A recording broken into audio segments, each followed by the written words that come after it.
ओम नमः भगवते वासुदेवाय।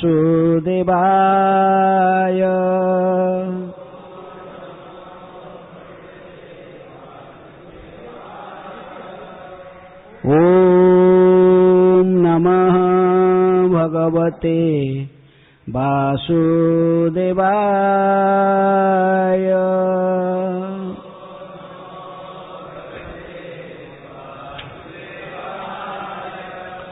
ओम नमः भगवते वासुदेवाय।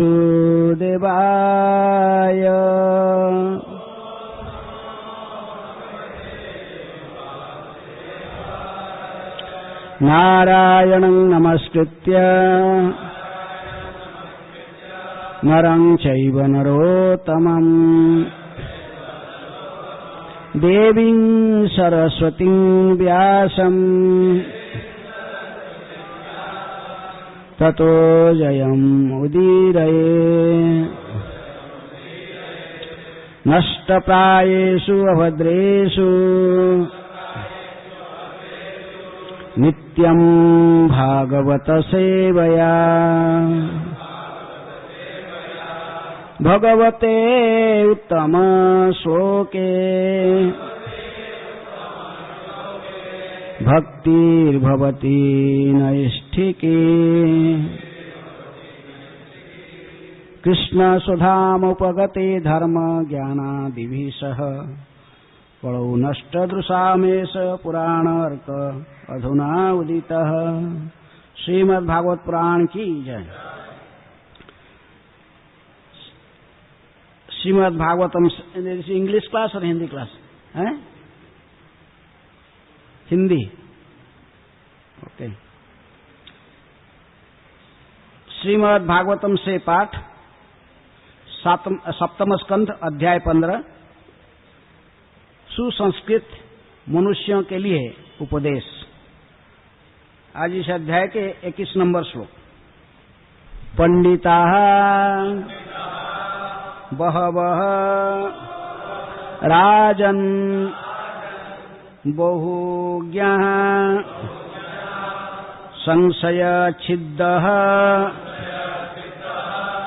सदसः पतयः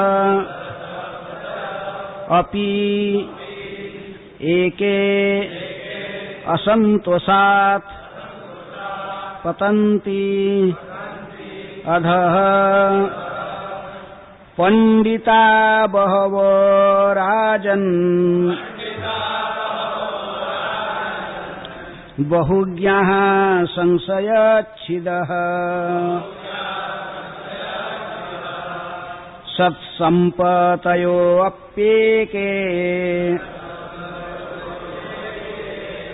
असन्तोष आत्मपत्यधः। पंडिता बहवो राजन् बहुज्ञा संशयच्छिदः सत्सम्पतयो अप्येके असन्तोषात् पतन्ति अधः। पंडिता बहवो राजन् बहुज्ञा संशयच्छिदः सत्सम्पतयो अप्येके असन्तोष पतन्ति अधः।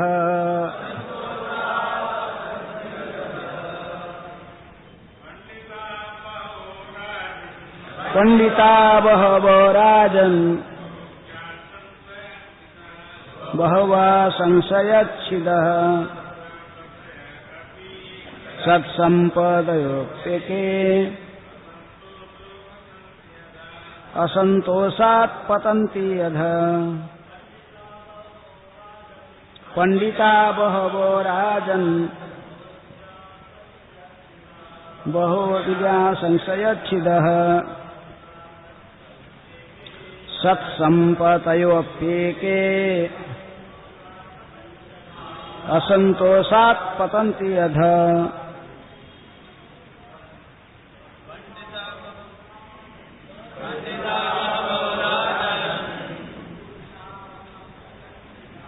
बहुवा संचेक्षितः सत्सम्पतयोऽप्येके असंतोषात् पतन्ति अधः। माताएं, शब्दार्थ पंडिताः पंडित, बहवः अनेक, राजन हे राजा युधिष्ठिर, बहुज्ञाः अनुभवी व्यक्ति, संशयच्छिदः कानूनी सलाह देने में पटु, सदसः पतय विद्वत सभाओं का सभापति चुने जाने के योग्य व्यक्ति, अपि भी एक अवगुण से, असंतोषात् केवल असंतोष या लालसा के कारण, पतंती नीचे गिरते हैं, अधः जीवन की नरक में।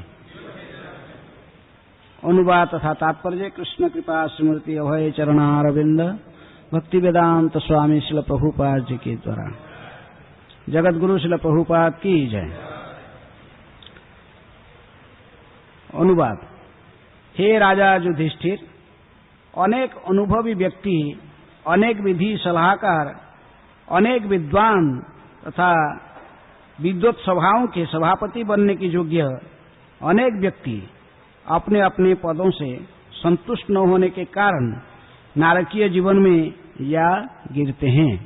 तो पहले दोहराइए। हे राजा युधिष्ठिर, अनेक अनुभवी व्यक्ति, अनेक विधि सलाहकार, अनेक विद्वान तथा विद्वत सभाओं के सभापति बनने योग्य अनेक व्यक्ति अपने अपने पदों से संतुष्ट न होने के कारण नारकीय जीवन में जा गिरते हैं। तात्पर्य। आध्यात्मिक उन्नति के लिए मनुष्य को भौतिक दृष्टि से संतुष्ट होना चाहिए, क्योंकि ऐसा न होने पर भौतिक विकास के लालच से उसकी आध्यात्मिक प्रगति अस्त व्यस्त हो जाएगी। ऐसी दो बातें हैं जो सारे सद्गुणों का व्यर्थ कर देती हैं। एक है विपन्नता या दरिद्रता। दरिद्र दोष गुणराशि नाशी। यदि कोई फट्टेहाल व दरिद्र है तो उसके सारे सद्गुण व्यर्थ हो जाते हैं। इसी प्रकार यदि कोई अत्यधिक लालची लोभी हो जाता है तो उसके सारे सद्गुण नष्ट हो जाते हैं। अतएव ऐसा तालमेल होना चाहिए कि मनुष्य दरिद्र भी न हो, किंतु वह जीवन की न्यूनतम आवश्यकताओं से तुष्ट होने का प्रयत्न करें तथा लालच न करें। अतएव आध्यात्मिक उन्नति के लिए भक्त के लिए सर्वश्रेष्ठ सलाह यही है कि वह न्यूनतम आवश्यकताओं से तुष्ट रहे। फलस्वरूप भक्ति में पारंगत विद्वान सलाह देते हैं कि मंदिरों तथा मठों की संख्या बढ़ाने की चेष्टा न की जाए। ऐसे कार्य केवल वे भक्त कर सकते हैं जो कृष्ण भावनामृत आंदोलन के अग्रसर करने में अनुभवी है। दक्षिण भारत के सारे आचार्यों ने, विशेषतया श्री रामानुजाचार्य ने अनेक भव्य मंदिर बनवाए और उत्तर भारत में वृंदावन के सभी गोस्वामियों ने बड़े बड़े मंदिर बनवाए। श्रील भक्ति सिद्धांत सरस्वती ने भी गौड़ीय मठ नाम से बड़े बड़े केंद्र निर्मित कराए। अतएव मंदिर निर्माण कराना बुरा नहीं है, बशर्ते कि कृष्ण भावनामृत के प्रचार के लिए सतर्कता बरती जाए। भले ही ऐसे प्रयास लोभपूर्ण माने जाए, किंतु यह लोभ कृष्ण को तुष्ट करने के लिए है और वे सभी आध्यात्मिक कार्य है। ओम अज्ञानातिमिरन्धस्य ज्ञानांजन शलाकया चक्षुरुन्मीलितं येन तस्मै श्रीगुरुभे नमः। श्रीचैतन्यमनोभीष्टं स्थापितं येन भूतले स्वयं रूपः कदा मह्यं ददाति स्वपदान्तिकम्। वन्देऽहं श्रीगुरुः श्रीयुतपदकमलम् श्रीगुरून् वैष्णवांश्च।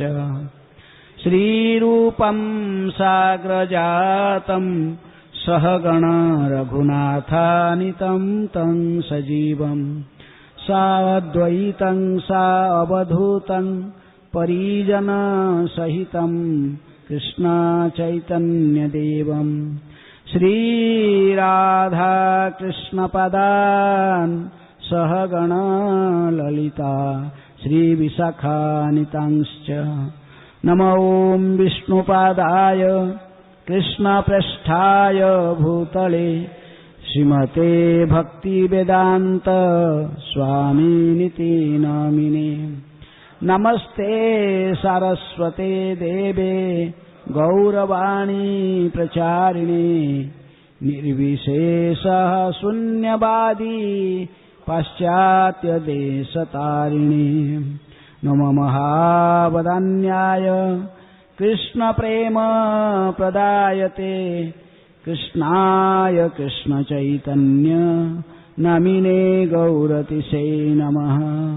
हे कृष्ण करुणा सिंधु दीनबंधु जगत्पते गोपेश गोपिका कांत राधा कांत नमस्तुते। तप्त कांचन गौरांगी राधे वृंदावनेश्वरी वृषभानुसुते देवी प्रणमामि हरिप्रिये। वाञ्छाकल्पतरुभ्यश्च कृपा सिन्धुभ्येव च पतितानां पावनेभ्यो वैष्णवेभ्यो नमो नमः। श्रीकृष्ण चैतन्य प्रभु नित्यानंद श्री अद्वैत गदाधर शिवासादि गौर भक्त वृंद। हरे कृष्णा कृष्णा कृष्णा हरे हरे हरे राम राम राम हरे हरे।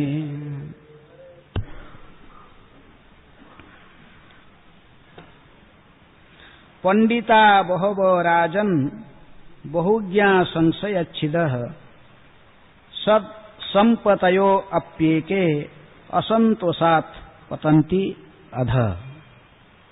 हे राजा युधिष्ठिर, अनेक अनुभवी व्यक्ति, अनेक विधि सलाहकार, अनेक विद्वान तथा विद्वत सभाओं के सभापति बनने की योग्य अनेक व्यक्ति अपने अपने पदों से संतुष्ट न होने के कारण नारकीय जीवन में जा गिरते हैं।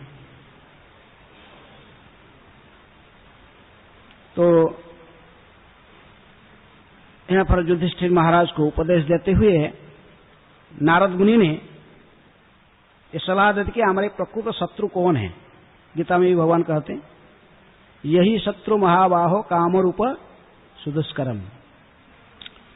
ये जो कामनाएं, भिन्न भिन्न कामनाएं हमारे मन में आते हैं और इसकी पूर्ति कभी नहीं हो सकता। जैसे ही कोई अभी पैदल में चलने वाला व्यक्ति है, आस्ते आस्ते सोचता है कि मुझे साइकिल मिल जाए। साइकिल मिल जाने के बाद फिर उसके मन में इच्छा होते हैं, क्या इच्छा होता है? बाइक मिल गया तो फिर कार मिल गया तो कार फिर भिन्न भिन्न मॉडल का होता है। फिर आस्ते आस्ते आपकी बॉम्बे में भी कोई एक ऐसे बड़ा घर बनाया था जिसकी इच्छा था कि वो उसका छत के ऊपर क्या उतर जाए है। लेकिन ये पूर्ति नहीं होती है। ह्यूमन वांट्स आर अनलिमिटेड, एक के बाद दूसरे, दूसरी बात तीसरे, तीसरी चौथा चलते रहता। इसलिए गीता में भगवान भी कहते कि ये तीनों नरक की द्वार है। गेट कौन सा? काम, क्रोध तथा लोभ। ये एतत् त्रयम त्यजेत, ये त्रिविध नरक स्वेदम द्वार नाशनात्मन काम, क्रोध तथा लोभ, तस्मात् एतत् त्रयो त्यजेत। तो तीनों को त्यागने के लिए कहा, भगवान भी कह रहे हैं काम, क्रोध, लोभ को त्यागना। लेकिन पिछले श्लोकों में नारद मुनि ने कहे थे कि भूख तथा प्यास से पीड़ित मनुष्य की प्रबल शारीरिक इच्छाएं तथा आवश्यकताएं भोजन कर लेने के बाद निश्चित रूप से तुष्ट हो जाती है। इसी प्रकार यदि कोई क्रोध करता है तो प्रताड़ना तथा उसके फल द्वारा क्रोध तुष्ट हो जाता है। लेकिन यहां तक लालच की बात है, यदि लालची व्यक्ति संसार के सारी दिशाओं को भी जीत ले या संसार की प्रत्येक वस्तु का भोग कर ले तो भी वह तुष्ट नहीं होगा। इसलिए कहते कि कभी कभी नीतिशा ऐसे कहा जाता है कि पाप के जो बाप है कौन है? हम जितने प्रकार पाप कर्म करते हैं इसकी लालच बा लौल्यम बा लोभ, इसलिए कहते कि लोभ ही पाप के बाप है। कहानी आता है कि एक राजा ने इसकी आंसर जानना चाहता था, क्या पाप लोग क्यों करते हैं, पाप का बाप कौन है? तो उसने बड़ा इनाम डिक्लेयर किया, बहुत बड़ा इनाम देने के लिए, जो इसके अर्थ सही से लॉजिक के साथ, युक्ति तर्क के साथ समझा देगा किसको? राजा को। राजा ने इसको करोड़ों रुपया के इनाम देने के लिए डिक्लेयर किया था। तो एक रिटायर्ड हेडमास्टर था, स्कूल टीचर रिटायर्ड हो गया था, लेकिन उसकी धन की आवश्यकता था, उसके लड़कियों को शादी कराना के ही काम था। तो उन्होंने इसके चैलेंज को लिया, बोला कि अच्छा ठीक है, मैं इसके आंसर ढूंढता हूं, मिल जाए तो बहुत करोड़ों रुपया मिल जाएगा। राजा को कई प्रकार के आंसर लोग देते थे, लेकिन राजा इससे संतुष्ट नहीं होता था। तो पंडित जी ने बड़े सोच सोच के जा रहा था रास्ता में, लेकिन रास्ते की साइड में वेश्याओं की घर था, वेश्या लोगों से बैठे उनके लीडर के साथ। तो उन्होंने कहा कि अरे पंडित जी ये तो पूरा ब्रह्मभूत तो प्रसन्नात्मा होना चाहिए, प्रसन्न चित्त में चलना चाहिए, भगवान के नाम लेते हुए आनंद से जाना चाहिए। और ये व्यक्ति ऐसे किसी चिंतित होकर कुछ सोच रहा है कि ये जा रहा है, इसको कुछ क्या प्रॉब्लम है, इसको पूछो जाकर। तो कि एक वेश्या ने जब पूछे क्या प्रॉब्लम है पंडित जी आपके, आप इतने उदास दिख रहे हैं, ऐसे चिंतित चल रहे हैं रास्ता में। और पंडित जी ने बड़े गुस्से बोले आप क्या करोगे इसमें, हैं? मेरे जो प्रॉब्लम है मैं इसको सॉल्व करूंगा, वेश्या लोग है तुम लोग क्या करोगे? बोले अरे पंडित जी तो बता तो दो, बार बार बोलने से बताया कि आप लोग इसका आंसर दे सकते हो, पाप के बाप कौन है? तो उनको जो हेड वेश्या था बोला ठीक है, पंडित जी को बोलो कि यहाँ इनको 15 दिन रहना पड़ेगा, हम बता देंगे आंसर। तो और क्रोधित हुआ, मैं ब्राह्मण पंडित वेश्या के घर में 15 दिन रहूं। तो फिर वो समझे कि नहीं, वो यहाँ नहीं, यहाँ से 2 किलोमीटर दूर में नदी के किनारे एक झरना बहती है, और नदी किनारे आपको कुटिया बना देंगे, और आपकी जो कुछ आवश्यकता, अनाज है, जो सब्जियां है, घी, जो कुछ फल मूल सब हम भेज देंगे, आप वहीं रहकर स्वयं कुकिंग करके खाइए और भजन कीजिए, 15 दिन वहीं रह सकते ना। मतलब हाँ, ये तो राजी हो गया। तो कुटिया बना के कुटिया बन गया कहाँ? झरना के किनारे, नदी के किनारे, बड़े सात्विक वातावरण में पंडित जी बस आपने कुकिंग करके भोग लगाई खाते थे और भजन करते थे।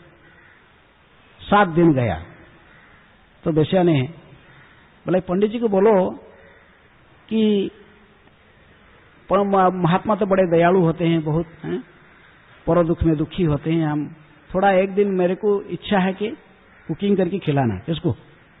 पंडित जी को। मैं खाली कुकिंग करके खिलाना चाहते। पंडित गुस्से हो गए, ये क्या है, वेश्या के हाथ से कुकिंग में खाऊंगा, खिलाने मैं जा रहा हूं, अभी यहां से निकल रहा हूं।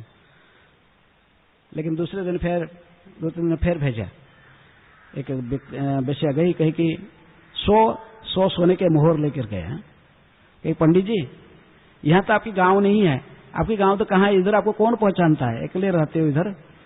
और देखो आप यदि हमारे जो लीडर है उनके हाथ से, जो वेश्याओं के लीडर, उसके हाथ से यदि कुकिंग करके वो आपको खिलाएगी, आप यदि खा लोगे तो ये देखिए सामने क्या है, 100 सोने की मोहर है, हैं?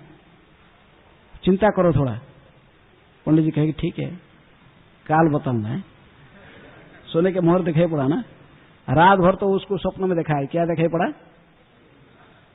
कि पंडित जी गरीब भी थे। यहाँ पर प्रभुपाद जी गरीब होने से भी अपना क्या इंटेलिजेंस नष्ट हो जाता है। पंडित जी गरीब थे, इतने सारे सोने के मोहर बार बार चिंतन में आया। दूसरा दिन फिर राजी हो गए।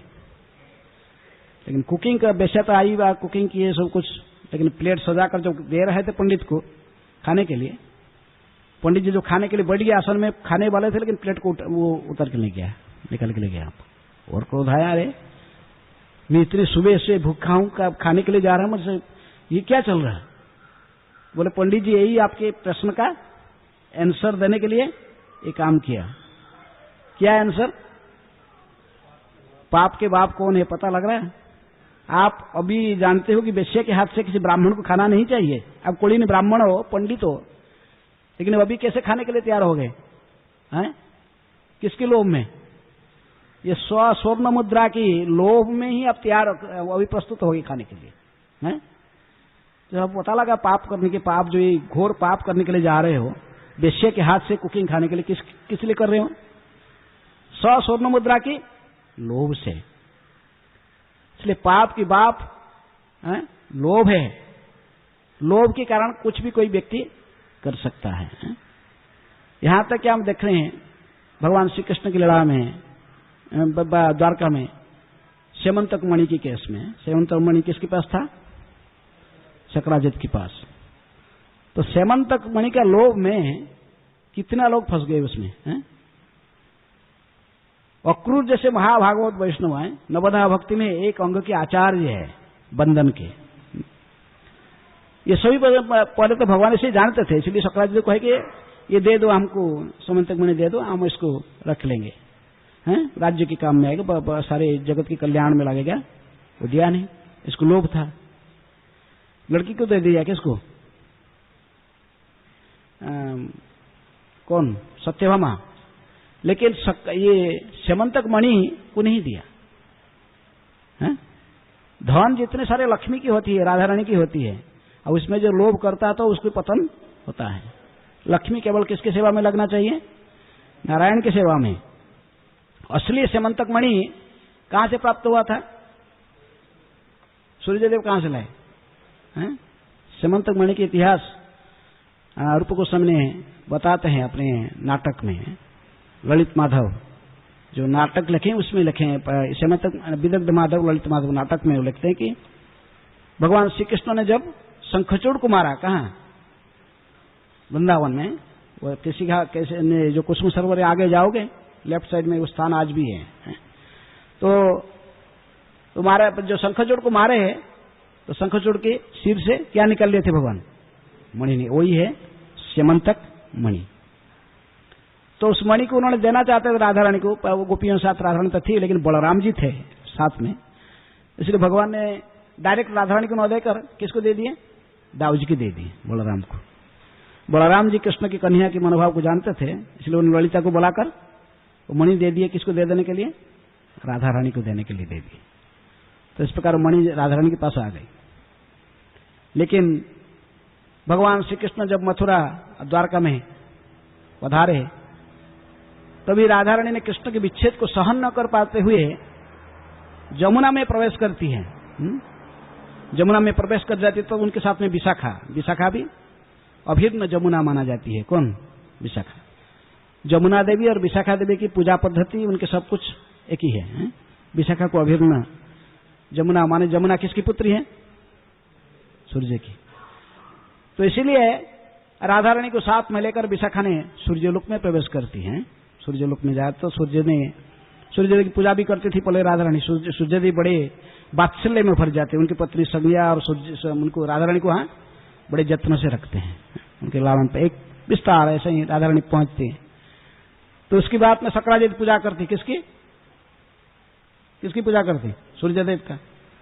सूर्यदेव उसकी पूजा में, उसकी तपस्या में प्रसन्न होकर कहते कि सेमंतक मणि के साथ ये कन्या को उसको देते, कहते कि कृष्ण को अर्पण कर देना है दोनों चीज। हैं? वो कन्या कौन थी? इसलिए रूप गोस्वामी कहते कि जो सत्यभामा है वो राधा रानी का ही विस्तार है और रुक्मणी उसकी विस्तार, किसकी? चंद्रावली की विस्तार। ऐसे ही रूप गोस्वामी अपने नाटक में लिखते हैं। तो इसलिए वो स्यमंतक मणि इसी रूप में इनको प्राप्त हुआ। ओरिजिनली किसका था? वो राधा रानी के था, लेकिन राधा रानी के साथ में मणि सत्यभामा के रूप में राधा रानी की जो विस्तार है सत्यभामा और मणि स्यमंतक मणि प्राप्त हुआ। किसको? शक्राजीत को। शक्राजीत को भगवान इसलिए जानते हैं कृष्ण की सेवा में लगना चाहिए, इसके पास रहेगा तो समस्या होगा, तो उसकी भलाई के लिए बोले दे दो इसको। वो दिया नहीं है, बोला नहीं। और क्या किया? एक उसके लिए मणि बनने के मंदिर बनाकर उसको रख दिया है? क्योंकि वो स्यमंतक मणि प्रत्येक दिन कितनी सोना प्रोड्यूस देता था? है? कितना? 77 किलो। उंगली पर परफेक्ट डाटा है। स्यमंतक मणि बोले 2 महन कम से कम है। 2 महन माने एक महन कितना होता है? 40 शेर। किलो से थोड़ा कम होता है, इसलिए 77 हुआ। 3 किलो कम है। 40 किलो होता, 80 किलो होता, 77 थोड़ा कम हुआ है। 40 शेर था, अभी किलो आजकल चल रहा है। तो इसलिए इतने सोना डेली बस रखा, वो अपने आप सोना प्रोड्यूस करता था इसमें। तो लोभ में रखा था कौन? शक्राजीत। उसी पैसे में दान धर्म करता, बस वो रखा, डेली इतने मिलता सोना उसमें से। लेकिन शक्राजीत से उसको छीन लेने के लिए 3 लोग फिर प्लान किए उसके लिए। कौन कौन? अक्रूर जी थे और 2 कौन थे? शतधन्वा और कृतवर्मा। कृतवर्मा भगवान की नारायणी सेना के सेनापति है कृतवर्मा। और शतधन्वा भी द्वारका में रहता था। और ये अक्रूर जी, तीनों मिल गए। भगवान जब गए थे हस्तिनापुर, चले गए थे, हस्तिनापुर आए थे कृष्ण बलराम के, तो ये तीनों बढ़ के प्लान किए कि इसे छीन लेंगे। किसे? शक्राजीत से। लोभ कैसे चीज है, कितने माने मत्ती को बदल देती है इतनी बड़े बड़े लोगों की। इसलिए श्लोक में कहते कि जो लोभ है किसी की भी मत्ती की बदल सकता है।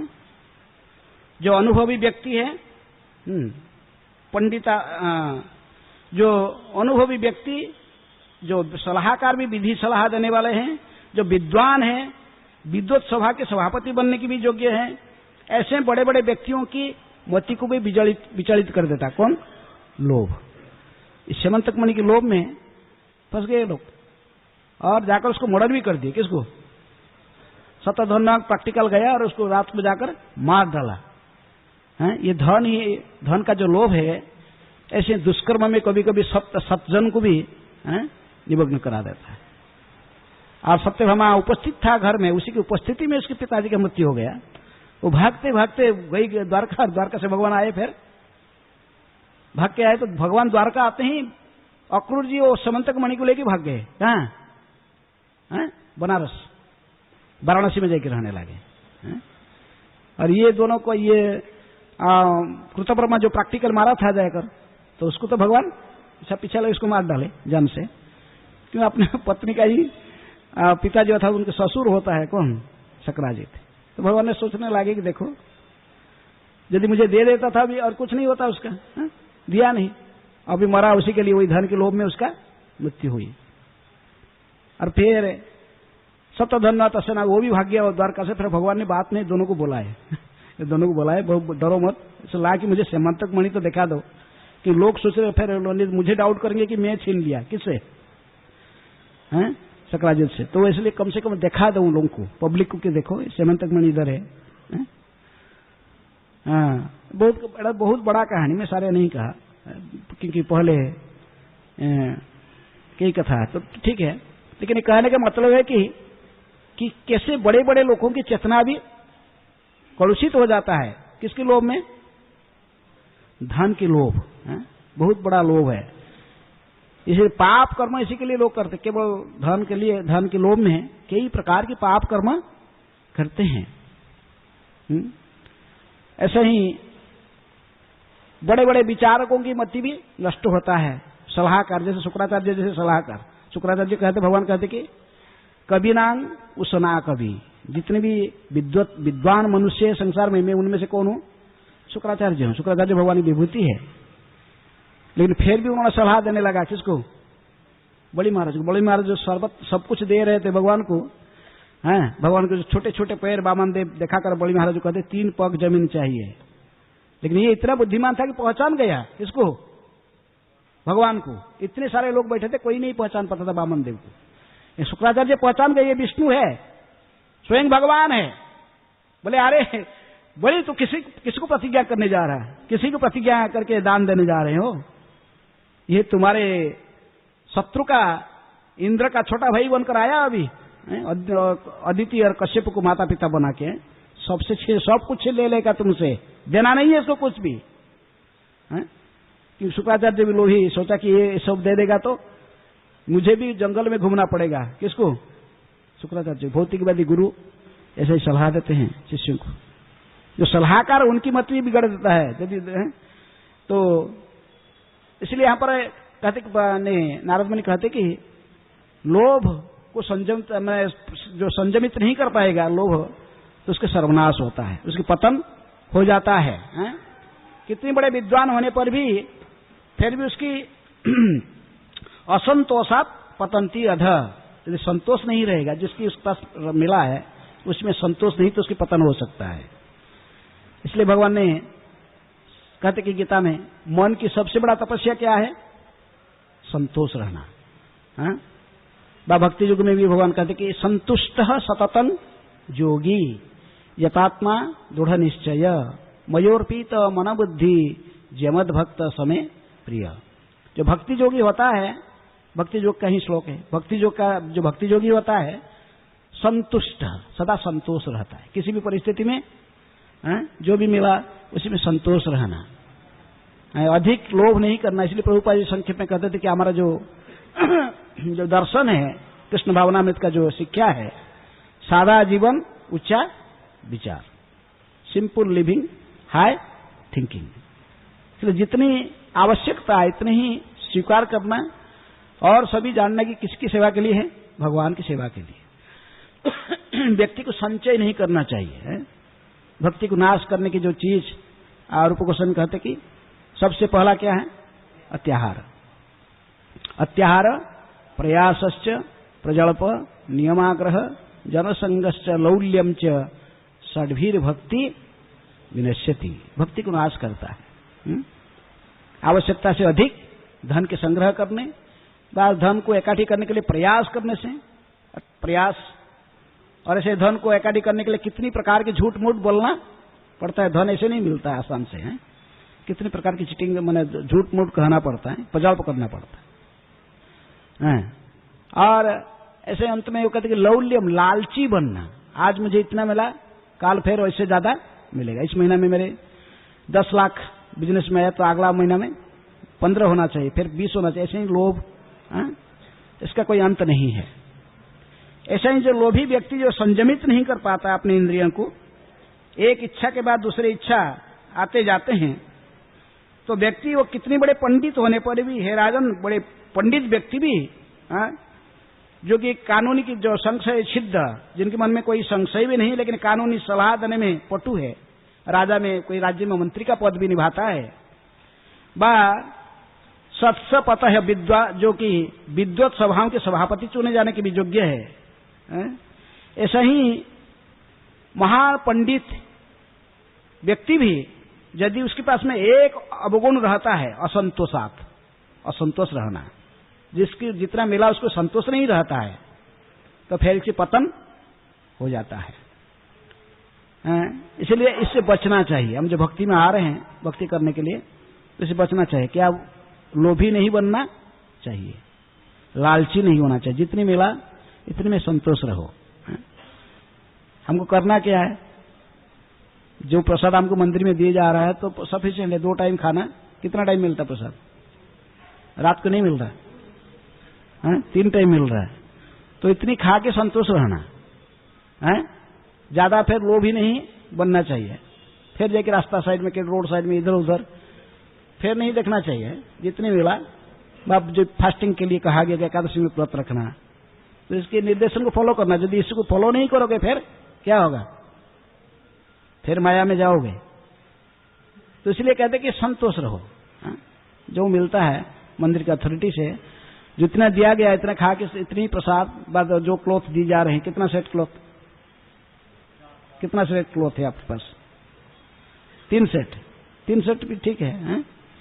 ज्यादा इकट्ठी नहीं करना, ज्यादा धन इकट्ठी नहीं करना। बस जितनी हमारे इंद्रियों की इस शरीर को धारण करने के लिए कुछ आवश्यकता सब जरूरी है, जो मिनिमम नेसेसिटी जो मिलता हमको उसमें संतोष रहे। कि हमारा जो असली काम क्या है? भक्ति करना। भक्ति का अर्थ क्या? ऋषिकेश सेवनम भक्ति रुच्यते।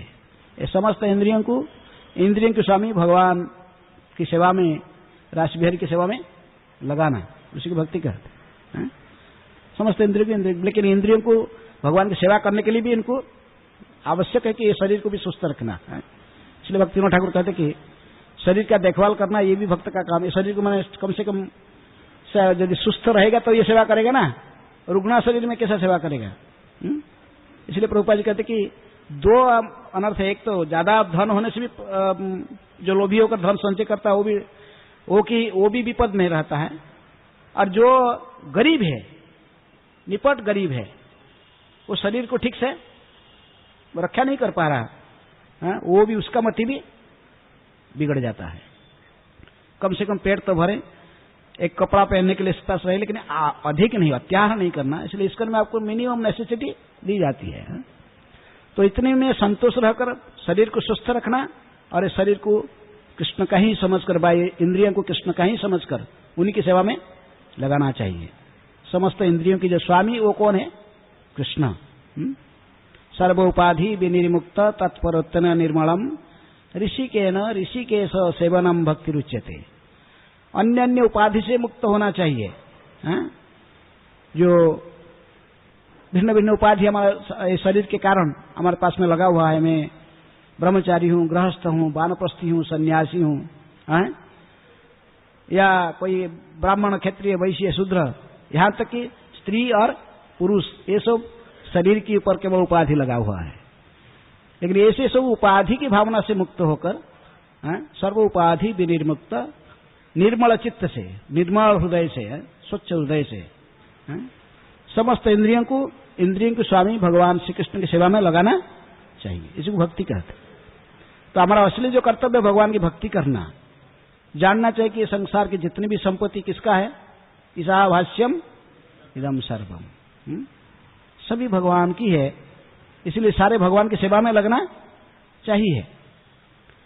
यहां से प्रभुपाद तात्पर्य में लिखते हैं कि जो साधारण जो शास्त्र में ऐसा सलाह दी जाती कि बड़े बड़े मंदिर नहीं बनाना चाहिए, बड़े बड़े मंदिर या मठ, इसको बनाने की आवश्यकता नहीं है। ये कभी कभी भक्ति में बाधक बनते हैं।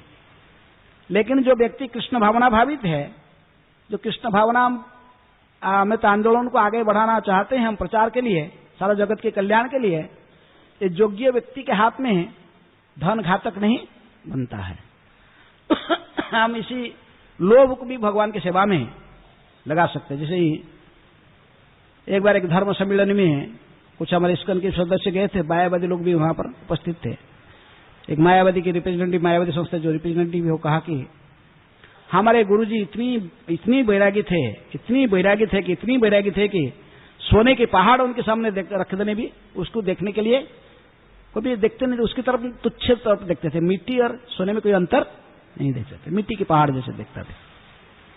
तो हमारे जो इस्कॉन के रिप्रेजेंटेटिव थे वो कहे कि हमारे गुरुजी इतनी बैरागी है, यदि सोने के पहाड़ रख दिया जाए तो कहेंगे सारे सब इसको पैकिंग करो, ले चलो, भगवान की सेवा में लगाएंगे और बड़े बड़े मंदिर बनाएंगे, फिर इससे भी संतोष नहीं होता। कहे कि ये दुनिया का जितनी भी धन सब हमको देना चाहिए और हम इसको क्या करेंगे? कृष्ण की सेवा में लगाएंगे, बड़े बड़े मंदिर सारे दुनिया में बनाएंगे और प्रचार कार्य को आगे बढ़ाएंगे। कौन सा सही है? इसलिए प्रभुपाद जी का तात्पर्य में लिखते कि ये दूसरों के लिए घातक है। जो लोग प्रकृति में इसका उपयोग की रहस्य नहीं जानते, जो अभी तक इसी धन को कैसे कृष्ण की उपयोग किया जाए, जो निर्विशेषवादी है, वो लोग के लिए ठीक है, मंदिर फंदिर बनाने की जरूरत नहीं है।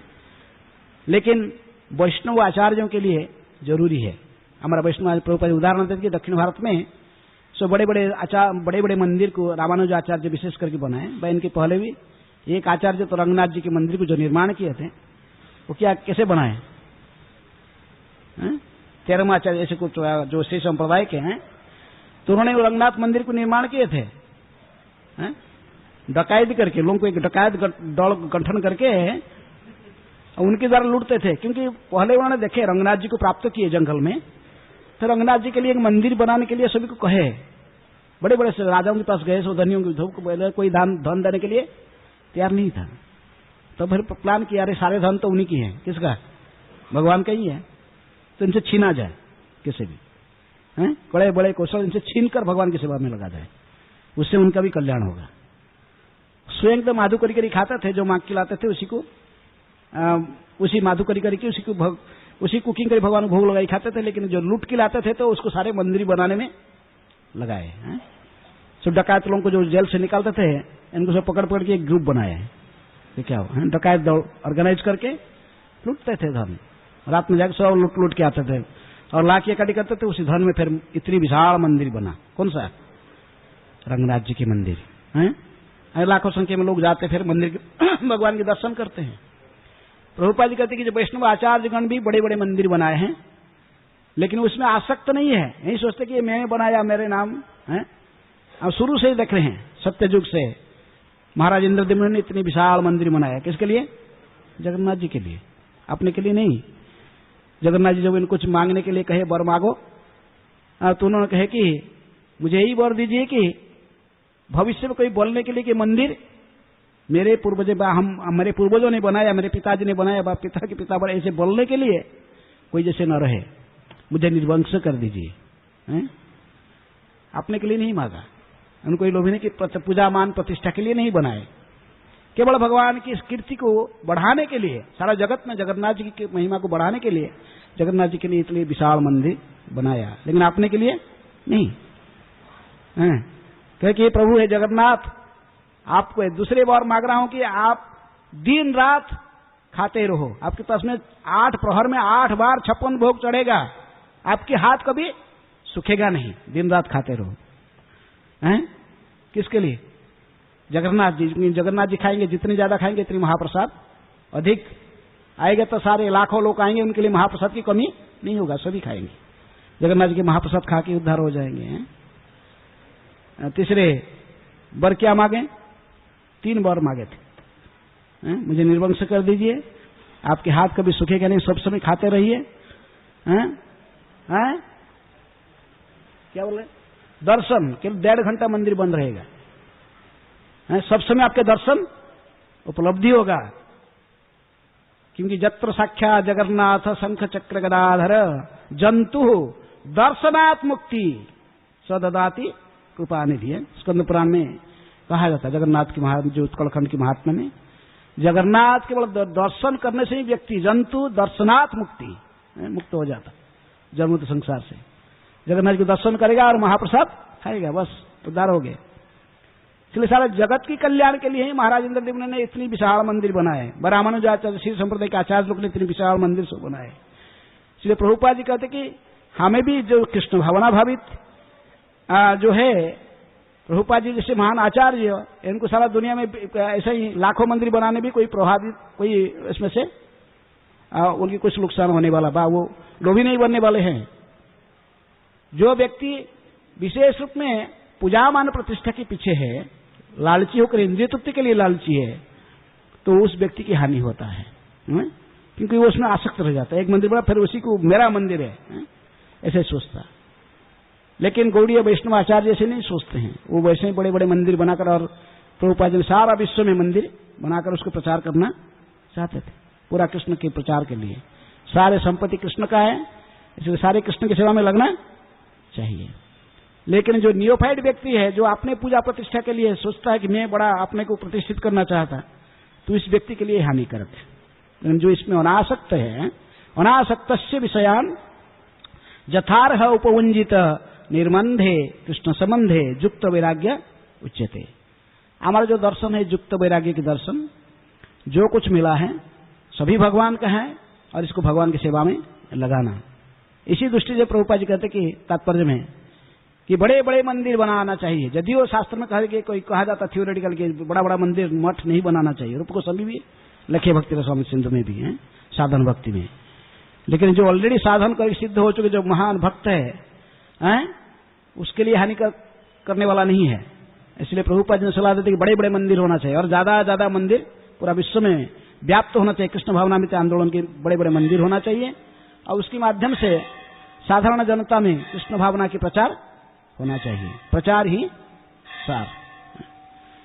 लेकिन इसे महाभागवती के कार्यकलाप को कोई साधारण व्यक्ति इमिटेशन नहीं करना चाहिए। प्रभुपाद जी को पसंद नहीं हो, जितने भी धन मिला और चाहिए, जितने देने भी ऊपर संतुष्ट नहीं होते, और लाओ, इतना सफिशिएंट नहीं है। ये सारा दुनिया का जितनी भी संपत्ति वो किसका है? कृष्ण का है। तो कृष्ण की सेवा में लगना चाहिए। जो प्रकृति में कृष्ण की सेवा में सारे धन संपत्ति को लगाने में जब वो सिद्ध हस्ते वो जानता है कैसे लगाना, तो उसके लिए हानिकारक नहीं है, क्योंकि इसमें अटैच नहीं है। वो अपने के लिए कुछ नहीं कर रहा है।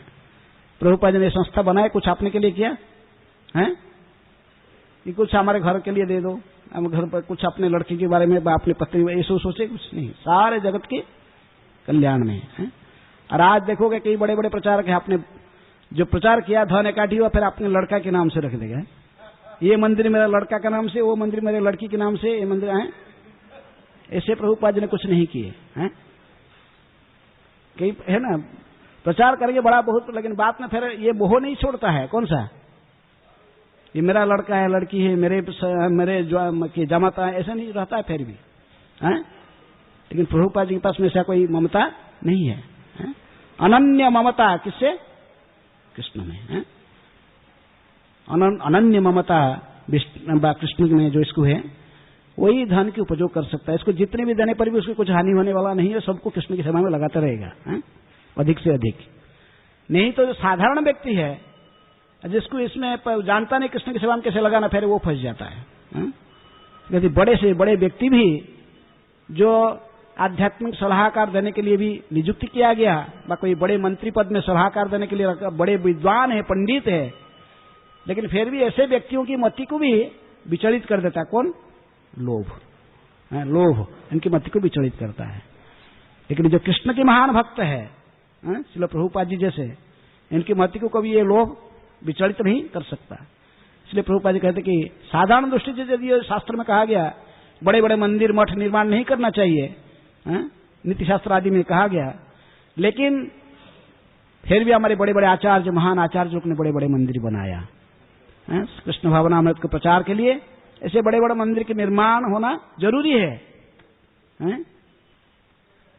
और प्रभुपाद ने इसको अपने जीवन में निभाकर रखा है। जैसे हम बैठे हैं विशाल मंदिर में, राधा रास बिहारी के मंदिर में, ऐसे कई मंदिर है सारा विश्व में। कृष्ण बलराम मंदिर है, फिर मायापुर में मंदिर है, बड़े दुनिया में और कई जगह पर है।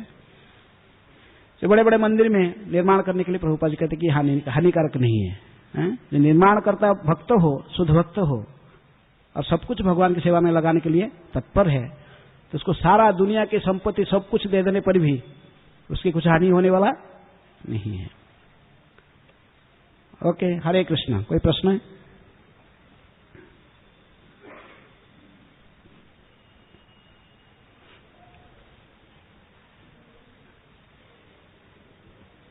हाँ बोलो। माइक के वो। हरे कृष्ण। हरे कृष्णा। हरे कृष्णा। हरे कृष्ण महाराज जी, बहुत बहुत धन्यवाद। सुंदर क्लास है। तो मेरा ये जिज्ञासा है, जैसे भगवत गीता में भगवान कहते हैं यत् करोषि यदश्नासि, ये जो श्लोक है इसमें बताते हैं जो भी करते हो, जो खाते हो, जो भी यज्ञ करते हो मुझे अर्पण करो। तो यत् मतलब जो भी, और खाना, जैसे कोई सोचे कि मैं कुछ भी खाता हूँ और कुछ भी करता हूँ तो सब भगवान को अर्पण कर देंगे और कर्मिक रिएक्शन से। यत् करोषि, जो कुछ करते हो है, कार्य करने में तुम्हें अधिकार है, फल में नहीं। कर्मण्येवाधिकारस्ते मा फलेषु कदाचन। वो कर्म करते हो, फल में आशा मत रखो, फल मुझे दे दो। किसको? कृष्ण को। कृष्ण फल देने वाले। यत् करोषि, गलत काम करे तो भी अर्पण। जद आस जाए नहीं, इसे भगवान ये श्लोक किस लिए कह रहे हैं कि भक्त लोगों को संजय प्रभुपाद जी कहते हैं कि भगवान बड़े इंटेलिजेंट है, और इसका इंडायरेक्टली वो जानता है कि भगवान क्या खिला, इतनी बुद्धि नहीं कि कोई संसार में सभी इंटेलिजेंट है, इतना बुद्धि तो भगवान दिए हैं कि भगवान को क्या ऑफरिंग करना सबको पता है? जद आसनों से जो खाते हो मुझे अर्पण कर दिखाओ, तो पता है क्या अर्पण करना कृष्ण को। इतना मूर्ख कोई नहीं है कि वो कृष्ण को अर्पण करेगा कुछ, सबको पता है कृष्ण क्या खाते, माखन मिश्री खाते, जो पता है इनको कम से कम।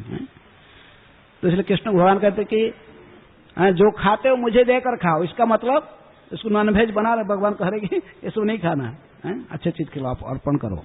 पत्रंग पुष्पंग फलंग तोयंग, इसलिए कहते मैं क्या खाता, फिर कहे पत्रंग पुष्पंग फलंग तोयंग। प्रभुपाद जी कहते ये नहीं कहे भगवान मुझे मीट अर्पण करो, एक नहीं कहे।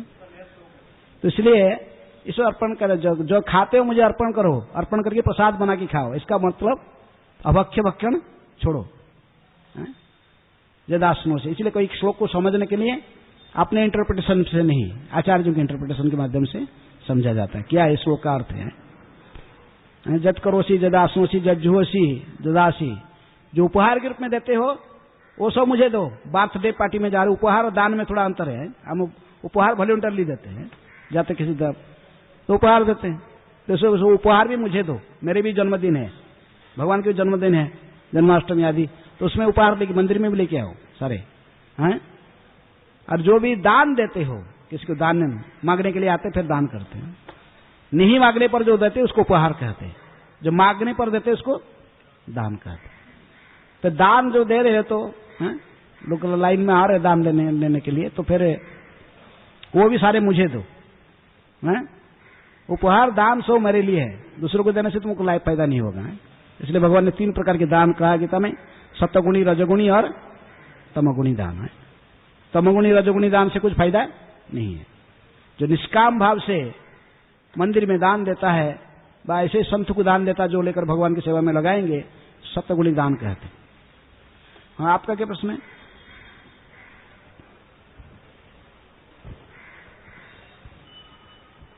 हरे कृष्ण महाराज, जैसे जो विचार है हमारा, हम लिखा है जैसे लेक्चर वगैरह सुनते मिलते, लेकिन हमारा हम लोगों का मन में ऐसे विचार होने चाहिए सही है, ये ऐसे सही विचार मन के बुद्धि ऐसा आएगा, फिर हम तो सोच लेते हैं ऐसा है, लेकिन मन में विचार आना चाहिए ना, ये सब अच्छा विचार कैसे आएगा मन में? तो इसी के लिए तो कहा यदि कथा सुनो, भागवत क्लास में इसलिए बोला नित्यम नित्यम भागवत सेवया, ग्रंथ भागवत व्यक्ति भागवत की सेवा करने से आस्ते आस्ते हम कलुषित मति में सुधार आता है। इसीलिए धर्म सनुष्ठिता पुंसा विश्वक्षेम कथा सुज न उत्पादय जदीरतिम समय वही केवलम उथा परिश्रम। इसलिए नित्यम भागवत सेवया, भागवत प्रत्येक दिन श्रवण करते करते करते करते मत बदल जाए, इतना आसान से नहीं बदलेगा, आस्ते आस्ते अभ्यास। तुम्हारे मति भगवान कहते कि यदि तुरंत तेरी मति मेरे चरण में नहीं लग रहा, मये बमनाधस्व मयि बुद्धि निवेशय, मेरे चरण में मन बुद्धि को लगाओ। यदि नहीं लग रहा तुम्हारे मति, है न, अथ चत्त समाधातुम न सुक्नसी मयि स्थिरम अभ्यास जोगे न ततो मामी छापतुम धर्म धनंजय। अभ्यास करो, प्रामाणिक आचार्य को दी गई जो विधि है इसको फॉलो करो, नियमित मंगला आरती में आना, फिर विशेष रूप में बैठकर भागवत कथा सुनो। रेगुलरली सुनने से ये मति सुधरता है। सुनतांग सुकथा कृष्ण पुण्य श्रवण कीर्तन हृदय अंतस्थई अभद्राणी विधोनति सुहृत्सताम, ये धोएगा। आप सभी विधि पालन करते रहो, लेकिन यदि कथा नहीं सुनोगे, भागवत श्रवण नहीं करोगे, मति सुधरने वाला नहीं है। इसलिए सुखदेव गोस्वामी कहते कि समय वही केवल, सार सब कुछ कर रहा है, लेकिन भागवत श्रवण में उसकी रुचि नहीं है, तो जो कुछ कर रहा है क्या कर रहा है, देखवा कर रहा है। समय वही केवलम, वृथा परिश्रम कर रहा है, मति सुधारने वाला नहीं है। इसलिए इसको नित्यम भागवत सेवा, ग्रंथ भागवत और व्यक्ति भागवत की सेवा, व्यक्ति भागवत से ग्रंथ भागवत को श्रवण करने से नियमित है। ठीक है,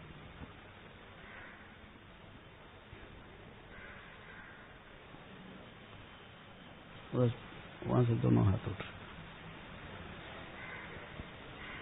हरे कृष्ण महाराज, यहाँ पे असंतोषात पतंती अध बोल, श्लोक में आता है कि असंतोषात पतंती अधः, जब हाँ। कोई असंतोष असंतोषात पतंती अधः। हाँ, तो यहाँ पे तो ऐसा लगता है कि सिर्फ मानसिक रूप से असंतोष है, फिर भी वो पतन हो जाता है उसका। हाँ। उसने तो कुछ गलत किया नहीं अभी तक। ऐसा ये संसार में सभी लोग की संतोष नहीं, सभी लोग का संतोष है। संतुष्ट जो रहता तो जोगी है, वो भक्ति जोगी है। परफेक्ट भक्ति जोगी जो होता है सदा संतोष रहता है। भक्ति जोगी जब तक परफेक्ट शुद्ध भक्त नहीं बनता है, कुछ ना कुछ कामनाएं अंदर में रहता है। इसलिए प्रभुपाद कभी कभी उदाहरण करते थे कि जब ये भक्ति विद्वान सरस्वती ठाकुर में अंतर्ध्यान हुए तो गौड़ी मठ की हालत कैसे हुआ। ऐसे बाहर तो महान भक्त दिखाई पड़ते थे, लेकिन फिर भी सूक्ष्म रूप में रहता है क्या, पूजा मान प्रतिष्ठा की इच्छा। ये जाता नहीं है। इसीलिए इतना आसान नहीं कि संतुष्ट रहना कोई। जो असंतोष रहता है उसके पतन होता है। जो संतोष सदा रहता तो जोगी है, भक्ति जोगी है। संतुष्ट सततंग जोगी। असंतोष रहता, सभी के मन में कामनाएं रहती हैं सूक्ष्म रूप से। यदि कोई लस्टी डिजायर को भी जीत लिया, कामनाएं सेक्स डिजायर, लेकिन फिर भी ये डिजायर पूजा मान प्रतिष्ठा, ये नहीं जाता इतना आसान से। निषिद्धाचार कुटिनाटी जीव हिंसन पूजा मान प्रतिष्ठादि जत उपशाखा गण। इस उपशाखा भक्ति के साथ साथ दिखाई नहीं पड़ते हैं, चलते हैं। बाहर से तो बहुत अच्छे महान भक्त दिखाई पड़ते, सब कुछ विधि सब चलता है, लेकिन ये सूक्ष्म रूप में रहते हैं। फिर भी अंदर से चलता है क्या, निषिद्धाचरण कुटिनाटी जीव हिंसन, ये सब चलता रहता है। ये इतने आसान से नहीं जाते। इसको भक्ति जात अनर्थ कहते हैं। महाप्रभु का ये सब भक्ति जात अनर्थ। भक्ति करते करते साथ में अनर्थ चलते हैं। आसान से नहीं जाते हैं। और ये तो चले जाता तो फिर संतोष रह गया तो भक्ति वो महान भक्त बना। संतोष रहना इतना आसान नहीं है, सदा संतोष रहना। यही तो मन की तपस्या है। मन की तपस्या है सदा संतोष रहना। ओके। हरे कृष्ण। महाराज, जैसे हम चर्चा कर रहे थे अभी क्लास में कि जो बहुत ही निपट गरीब व्यक्ति है उसको तो पहले कुछ खाना वगैरह देना पड़ेगा। दो प्रभुपाद लिखे हैं, दो प्रकार के नाम मन को मैंने संजय में दोनों का दो विरुद्धाभास। एक है यदि व्यक्ति निपट गरीब है, शरीर को मेंटेन नहीं कर पा रहा है, मैंने रोग जीर्णग्रस्त शरीर, वो भी भगवान की सेवा ठीक से नहीं कर पाएगा। उसके मन को भी संयमित नहीं रह सकता। महाराज, बाहर के लोग भी कहते हैं कि आपका हरे कृष्ण से क्या होगा, ये गरीब लोग हैं, पहले इनको रहने का, दवाई का और खाने के लिए पहले लेकर के आओ। तो कहते प्रचार करने की जरूरत नहीं, पहले इनको ही खिलाओ वगैरह। तो कैसे फिर उसका उत्तर कर सकते? तो इसलिए फूड फॉर लाइफ है, फूड फॉर लाइफ भी है ना, बांट रहे। लेकिन और इसी केस में प्रोग्राम में प्रभुपाद जी को पूछी थी एक माता जी ने, कही कि स्वामी जी आपके दरिद्र नारायण के लिए आपका संस्था क्या कर रहा है? इतनी बड़े संस्था बनाई वर्ल्ड वाइड, पूरा विश्व में फैला हुआ, लेकिन ये दरिद्र नारायण के लिए क्या करते हो?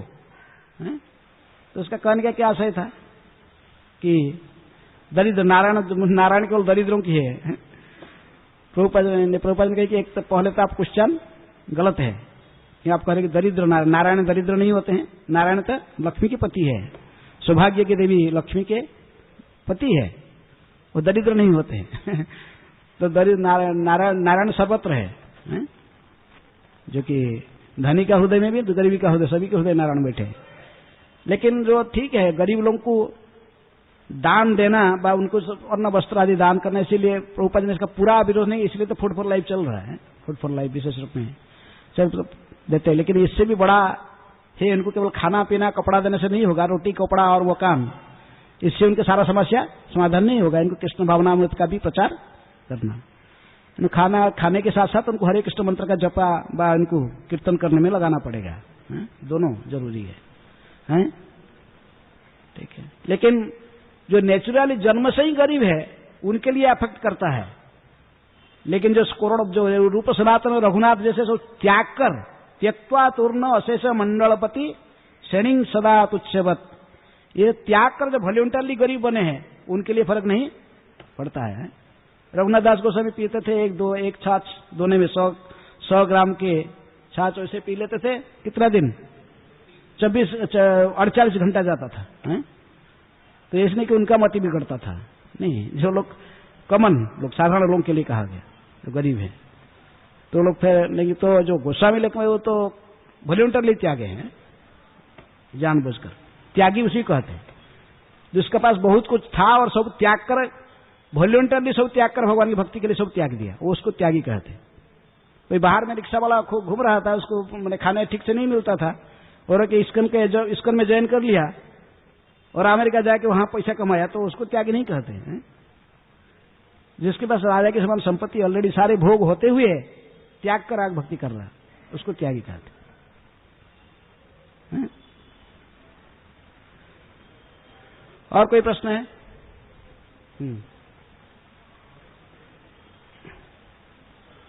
वर्णन आता है कि अक्रूर जी और कृतवर्मा जी भी इसमें लग गए। तो महाराज जो अक्रूर जी और कृतवर्मा जी तो इसलिए कर रहे थे क्योंकि उनको मालूम है कृष्ण को चाहिए ये मणि, तो फिर उनका नाम नहीं, अक्रूर जब ये काम कर रहे तो उनकी भावना ऐसे नहीं था। तो शतधन्वा अक्रूर जी और कौन, तो भाग्य क्यों करें? यदि ऐसी भावना होता वो समंतक मणि को लेकर बनारस भाग गए, भाग्य क्यों? तो कृष्ण को दे देते, भाग गए थे ना, बात में लाके दिखाए थे। लेकिन वहां से चले गए, भगवान आते ही इसलिए भाग गए, वो बनारस भाग गए उसको लेकर मणि को। कभी कभी कहते कि अक्रूर जी को गोपियां के अभिशाप था, गोपियों से छीन के लिए थे भगवान को, कहते कि गोपियों के अभिशाप था, इसलिए उनको भी भगवान से विच्छेद होना पड़ा, भागे बनारस में जाके रहे एक साल। हमारे फिर अक्रूर जी शतधन्वा को तो सजा, शत्रजित को तो सजा दे दी भगवान ने, तो अक्रूर जी कृतवर्मा जी को क्यों सजा दी? वो डायरेक्टली मारा ना, शतराज नहीं, किसको मारे भगवान ने? शतधन्वा, जो डायरेक्ट जाकर मर्डर किया था, किसको? शतधन्वा को। शक्राजित को मारा था शतधन्वा डायरेक्ट जाके, तो इसीलिए इसको पनिशमेंट हुआ। हाँ, जो मर्डर किया सोते समय जाके मार डाला। और कोई प्रश्न है? ठीक है, ग्रंथराज श्रीमद्भागवतम की जय, श्रील प्रभुपाद की जय।